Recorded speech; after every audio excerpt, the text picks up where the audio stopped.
All right, what's going on, guys? Here I'm gonna have you guys watching a different type of video. It's gonna be more of a cooking video. I'm gonna show you guys how I make a tofu scramble, right? Just out of tofu and other ingredients that I have here, and I'll show you step by step how I make it. And why not make a tofu scramble? Because I see that in America, at least, we're on a bit of a egg crisis here, and it's eggs are getting more and more expensive to eat. When I was eating eggs, I used to eat like a lot of eggs every day. Now I've kind of, as a vegan, I have kind of something to replace my eggs with. And people that, are kind of like so fearful of the eggs, not having any eggs, they're relying on backyard chickens, and some people are getting like different types of viruses or flus, or some people are even dying from, backyard eggs, right? So how about we ditch the eggs and we just try out some scrambled tofu? So we're gonna get right into it. So before I even heat up anything, I take the veggies I'm gonna use and I will end up kind of pre-chopping them. And I already have some veggies that are chopped up here. I have some onions here, some red onions or purple, however you wanna call them. I already have a bit of bell pepper, red peppers here. And I'm gonna have some mushrooms. I'm not really gonna chop up the mushrooms. I might just crumble them in my hand and put them in the pan like that. And of course, the tofu here. First, when you want to cook tofu or prepare tofu in any way, if you don't want it to be so like watery and spongy, then you're gonna of course want to cut it open and drain it a little bit. Now, you don't have to press it. Like, you might have seen videos on how to prepare tofu, and it's like, oh, you want to press your tofu for 25 minutes to 30 minutes or whatever. But you don't really have to do that. You can just hand press it if you want. And by hand pressing it, you kind of just take care of most of, the moisture that it'll hold. And the type of tofu I have is medium firm. I usually like to go for extra firm. Extra firm just kind of has maybe a type of tenderness to it. I don't know how to describe it, but here I just have medium firm. That's what I'm working with right now. So I'll cut off maybe this much tofu, and then I'll just kind of hand press it into the sink. Cut up the tofu, and usually kind of like these tiny squares, and maybe I'll just cut off just a little bit more. For a fella like me, I might have like half a block of tofu. One thing to also note, the firmer the tofu, the more protein it's going to have, right? So if you're worried about trying to get in enough protein through your diet, especially on a plant-based diet, getting some extra firm or maybe even super firm tofu might help with that protein intake. Next, I'll be cutting up the red bell pepper here. And I have a red bell pepper here because I really like, with me being vegan, right? And trying to eat a whole food plant-based diet, I kind of get like a lot of these colorful looking, beautiful looking foods, to be honest. And it's just fun trying to add a bunch of different colors and stuff like that. So instead of like having white onions, I am gonna be using red onions here, right? It just adds a bit more color and just almost liveness to the food that I'm eating.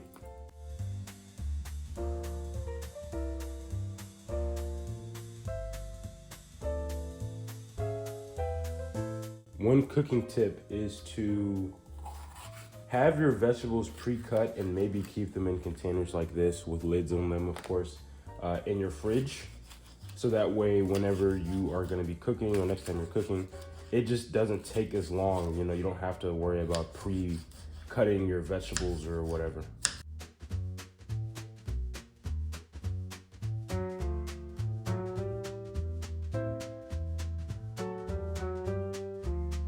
First, turn the pan on low, or just about low, maybe a little bit above low.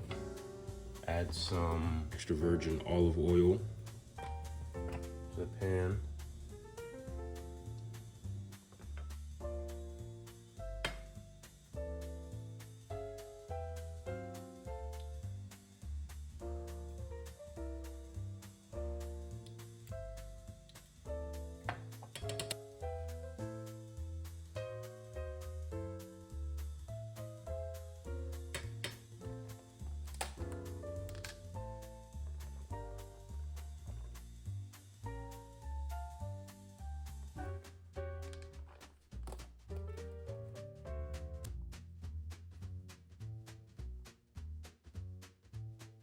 So the reason why I have the onions, mushrooms, and garlic kind of sauteing on the pan first is because by doing that first before cooking anything else, sauteing kind of allows for the flavors of these ingredients to be enhanced.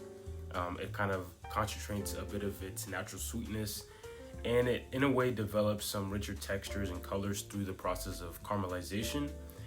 And this way can kind of like almost season the food, or give the food those types of flavors without having to rely on stuff like onion powder or garlic powder or something like that, right? And in my honest opinion, through me doing this, I've been able to get much richer flavors than I ever have whenever I've used garlic and onion powder. Now, I'll hear some people call tofu nasty or whatever, or it tastes like water. Really, the only reason why they think tofu is nasty is because they went to a restaurant somewhere and they didn't prepare it well, because I bet it wasn't a vegan restaurant and just tasted bad. Or they try to use it themselves and they're just not good at cooking tofu. You can't be scared of tofu, it's really just on the cook. It's basically on the cook. If it doesn't taste well and you made it, guess what, bro? It's not the tofu, it's you.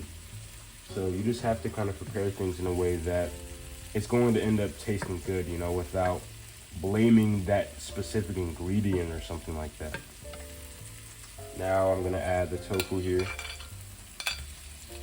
And the reason why I cut up the tofu into cubes is because it makes it easier for me to scramble them once putting them in the pan. So see, I just kind of press on the little cubes. These aren't little cubes, these are like medium cubes. But I press on them, and then that allows for them to kind of become like these like crumbled like things, just like how scrambled eggs. So I guess I can say I'm scrambling them right now. I'm scrambling the tofu by pressing on the blocks here. I'd also like to add, in the midst of rising egg prices, a block of tofu can cost you anywhere from $1.50 all the way up to $3, depending on, I guess, the type or brand. So they're really inexpensive, and you can get loads of tofu without having to feel like you're breaking the bank like how you might with just a simple carton of eggs. Now first, I'm gonna add some salt. This is light salt, so 50% less sodium. So instead of it being sodium chloride, it's gonna have potassium chloride, as you can see right there, right? Some people worry about having too much sodium in their diet.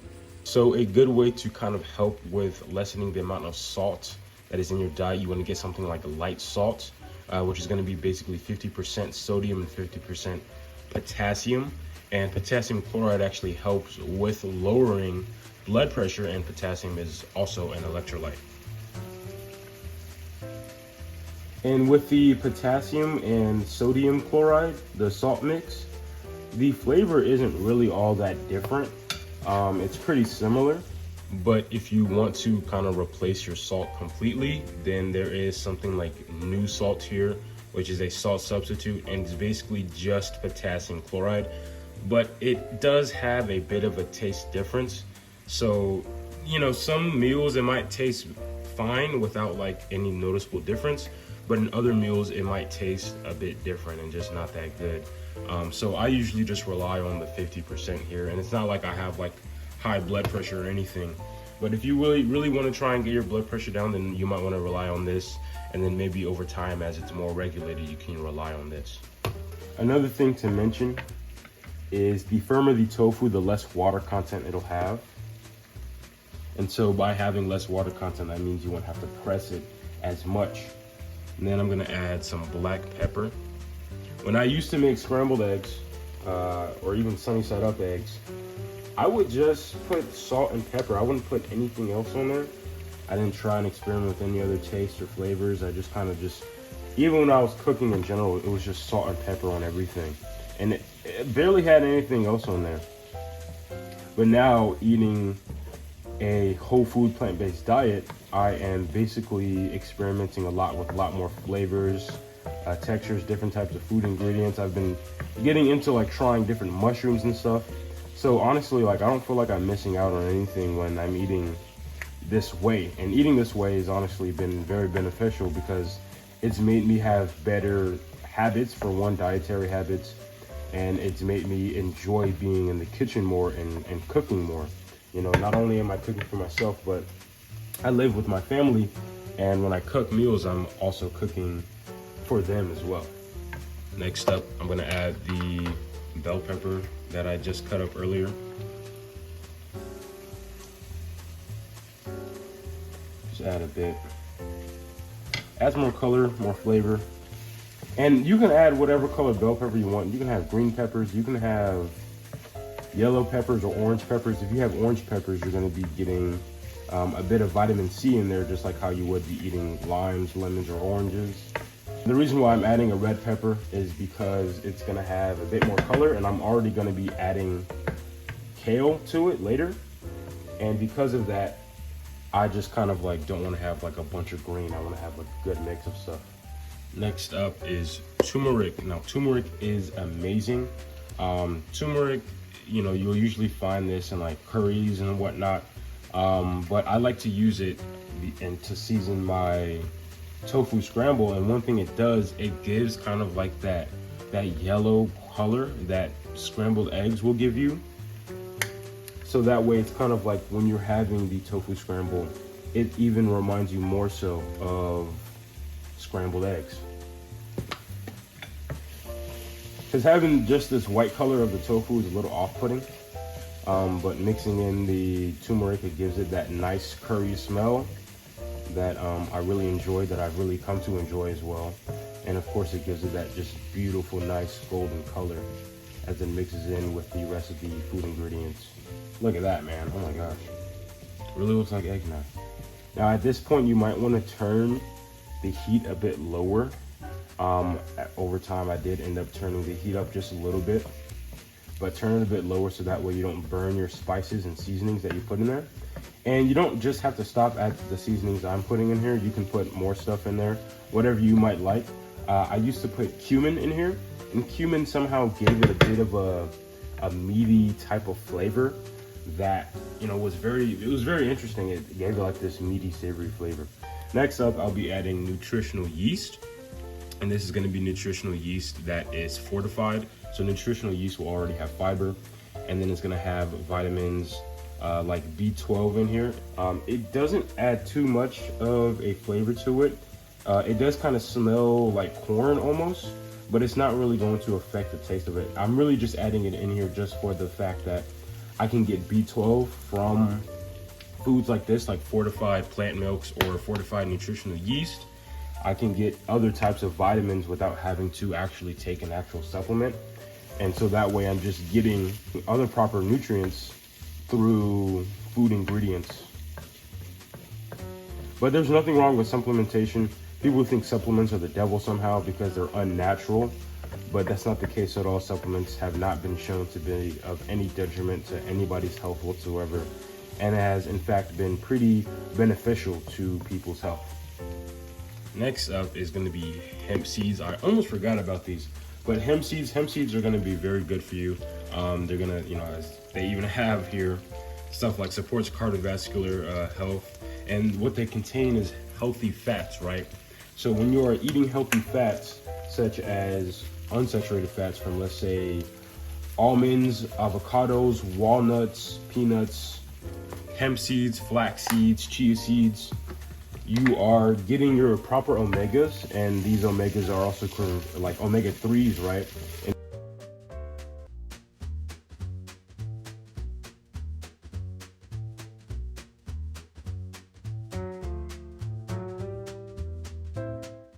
And by having something like hemp seeds into your diet, whilst eating a plant-based diet, it's gonna allow for better, kind of like having more healthy fats, right? Avocados are a bit expensive.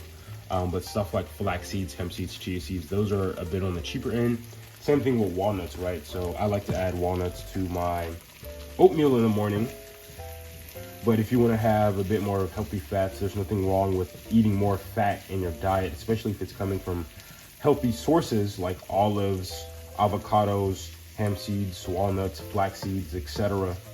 But if you're going to be having fats, unsaturated fats coming from, let's say, animal sources, like eggs, like how I used to eat eggs all the time, or beef, or butter, you're adding cholesterol to your diet, and what happens is this ends up kind of you know, of course, increasing cholesterol. Some of these foods have dietary cholesterol within them already, and this can lead to heart disease, as having higher cholesterol can lead to basically having clogged arteries and whatnot. And that's not going to be good for long-term health, right? And think about it. Think of how many freaking, like, see, look at that, ALA omega-3s right there. Think of how many, like, plant foods you've seen that says, like, it's good for your heart, and good for heart health, or good for this and that. Like, I'll see that on oats, I'll see that on almonds, I'll see that on hemp seeds, but I have yet to find, like, a thing of like, beef or whatever, or like a pack of steak in the grocery store saying, like, oh, this is good for your heart health. I mean, the most that they'll have is protein, but like with eggs, I know they might have whatever vitamins that it'll contain, but it's not ever going to be like, oh, this is heart healthy or whatever. It'll always almost just basically focus on the protein aspect, right? And that's why people think that, you know, you need to have animal products in order to basically get protein, which is not true. This is a bit of a last minute thing, adding some black beans. Benefits of having more beans in your diet would kind of correlate with improved gut health, better blood sugar control, reduced risk of heart disease, and even reduced risk of certain cancers thanks to the high fiber and protein and nutrient content found within beans, right?